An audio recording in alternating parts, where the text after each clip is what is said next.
This presentation is brought to you by Arizona State University's Julianne Wrigley Global Institute of Sustainability and a generous investment by Julianne Wrigley.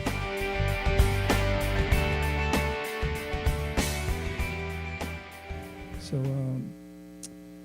let's just try to imagine.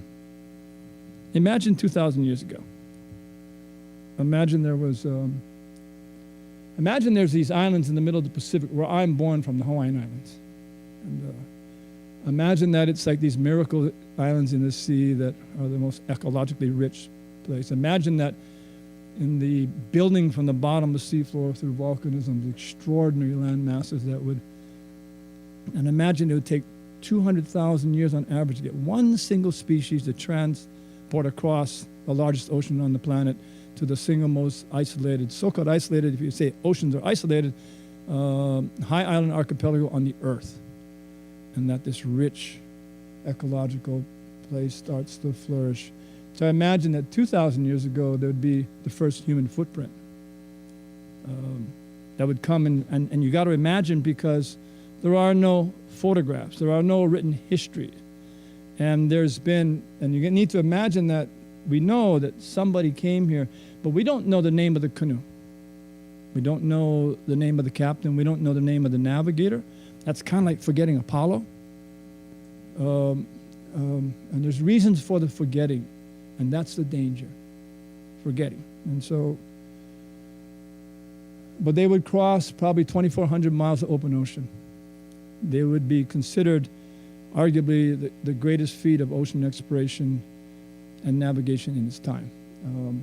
But we forgot, and there's reasons for that. Next slide. About 200 years ago, the world is expanding.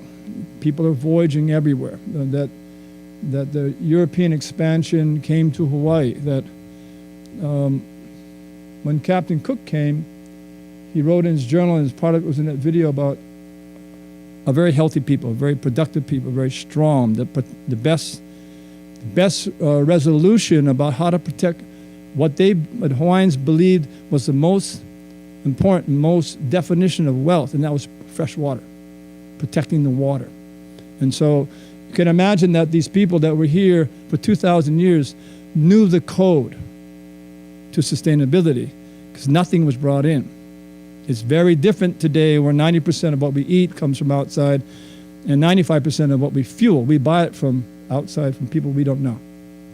And so Captain Cook put Lieutenant Bligh, the first known European, onto Hawaiian soil on the southern point of the island of your island at Kalai, and his job was to do a census. Imagine that they're guessing that there was 800,000 native Hawaiians, best guess.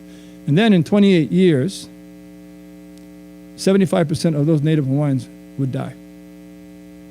Stories of having to bury them standing here because there wasn't enough sand. And the story just goes on and on and on. So about 100 years ago, it's a chronic, painful story of loss, and this is not what this presentation is about. But you need to understand the loss to understand renewal. And but in that time, loss of culture, language, your lands, governance, all that stuff. And then you have to import people from China and from Japan and from Portugal and from the Philippines to be able to man the plantations. Rough time for Native people. So 100 years ago, the population was about down to, the best guess, 22,000. So 1 out of 37 would survive. And then my father was born in 1924. His parents nearly pure Hawaiian, which makes him nearly pure Hawaiian. But he would be the first generation that in my family that parents intentionally would not teach language, culture, or genealogy.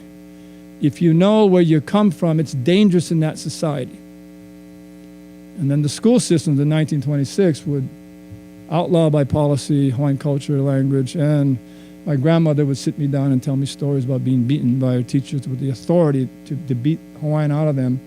And she went to the school called Kamehameha, for the well-being of Native Hawaiians. It's a very different worldview than it is today, and that's because it changed.